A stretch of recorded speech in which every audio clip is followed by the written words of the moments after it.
Let's bring in the Armed Forces Minister, James Heappey, should we? Good morning to you, Minister. Thank you for joining us from the Ministry of Defence this morning. Morning, first of all, let's talk about what's happening at home. Pro-Palestine protests over the weekend. 15 people arrested. Police are still looking for 2 women pictured wearing images of paragliders referencing the attack on Israel 10 days ago. Your thoughts on that, first of all? Look, I mean, I think that celebration, glorification of what happened last Saturday is despicable. I was a soldier and now I'm a minister in defence.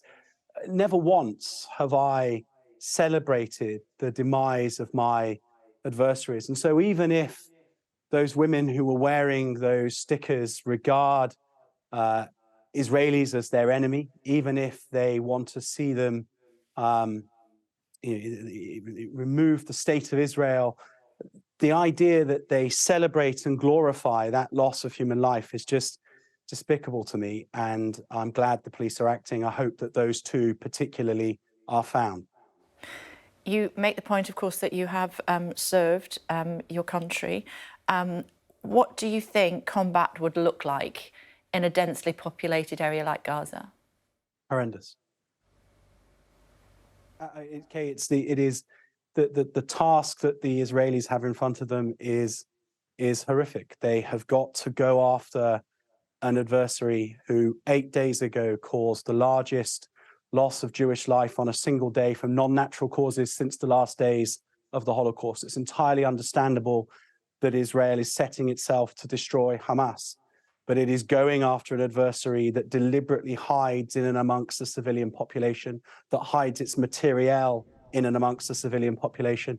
And so Israel's operation is going to rely on the very best of intelligence. Now, Israel has very, very capable intelligence agencies, and then it is going to rely on a military operation that is defined by precision and restraint. Bombing of civilians in Gaza is a war crime. We know that. What is the British government's view on that? Well, look, the British government, like the American government and every other government that is rallying to support Israel, recognizes absolutely that it has a right to defend itself. So too do we expect that democracies like ours hold themselves to a higher standard. And in fairness, that is what we are seeing from Israel. It is extraordinarily difficult for them to prosecute the operation that they must, whilst minimizing the loss of human life. But they are telling the population of Gaza where they can move to in order to be safe. And that is in stark contrast to Hamas, who are telling them to stay put in order to maintain their human shield. But an exodus of people, 1 million people plus, in a very short period of time, some of them who have no fuel to use their vehicles, have no animals to move their families, or find themselves in hospital because they've been bombed. What say to them? I agree. Okay, I agree. I think that this is an awful, awful situation in which the Palestinian people of Gaza are being caught up between what must unfold between Israel and Hamas. Israel is doing everything I think it reasonably can in terms of telling people where they can move to be out of reach. But it is equally true, and I've heard many military expert commentators over the weekend pointing this out, that the longer that Hamas has to dismantle its networks within Gaza, the longer it has to disperse its munitions, the more that when the ground offensive begins, there will be nothing left to destroy. And in that situation, Hamas will just reappear, continue to subjugate the population of Gaza as it has for the last 10 years, and will continue to launch attacks into Israel, some of which may be of the same level of barbarity as we saw last Saturday. So I think that Israel is doing everything that it reasonably can to tell the civilian population to move. I have every confidence that Israel will be precise in its targeting and it will have good intelligence about where it needs to target. But nobody should pretend that this is going to be anything other than horrific. I'm afraid we're going to see some awful things over the next few days. What's the latest on British hostages? We don't know, Kay. I mean, you heard the Foreign Secretary with Trevor Phillips yesterday We can't confirm an exact number because, to be quite frank, we don't know who is alive and who is not. We do know that there are some British hostages in Gaza. We know that the Israeli Defense Force is prioritizing the recovery of hostages, and within those we would expect the recovery of the British nationals too.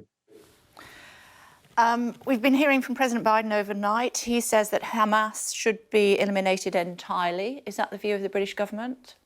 Yes, and as I've just been sharing with you, the challenge is that the complete destruction of Hamas, which I think Israel has every right to seek, is incredibly difficult when fighting against an organization that uses human shields and deliberately seeks to hide itself within a civilian population. Israel, I think, is doing everything it reasonably can to tell people where they need to move to. But the longer that Hamas has to melt away, the more that Israel will be left striking at shadows, and the more that Hamas will go on, both to the detriment of the Palestinian people in Gaza and to innocent Israelis on the other side of the border too. Well, what about those Hamas leaders that are hiding in plain sight in places like Qatar? Ismail Haniyeh is one who I, of course, am referring to. What's the British government's view on him? Well, I mean, the international community is united in their condemnation of Hamas. Last week, I was in Libya and in Egypt, before then continuing on to Cyprus. And Arab Islamic governments around the world are appalled by what Hamas did just as much as we are. What we need to do is make sure that Hamas's leaders that are hiding, that are out of Gaza, are similarly held to account. Yeah, but given that we know where this guy is, we have good relations with Qatar, what should the British government be saying to Qatar about this Hamas leader? Well, the Foreign Secretary is having conversations with partners around the region, and I know that that will be one of the issues that he is discussing with those partners. I must just deal with one domestic issue before I let you go. Time is tight, as always. We're going to hear from the Justice Secretary in the House of Commons later on, making more room in prisons by getting rid of low-level offenders. Where are we when it comes to people who commit rape or are burglars and are sentenced in the next 10 days, 2 weeks? What's going to happen to them? No, you heard in Alex's opinion piece yesterday that he believes that there are too many people in prison at the moment. That's a reality brought about by the COVID pandemic and the fact that there's been a rush of court cases to catch up on a lack of court cases during COVID. That has temporarily increased the number of people in prison. Alex is looking at mechanisms for getting those who are on shorter sentences for more minor crimes out of prison, and a different way of serving their punishment. Those who are guilty of more major crimes, such as the ones you describe, will absolutely find themselves in prison. We must leave it there, Minister. Thank you for joining us on the programme. Thank you. Thank you very much indeed.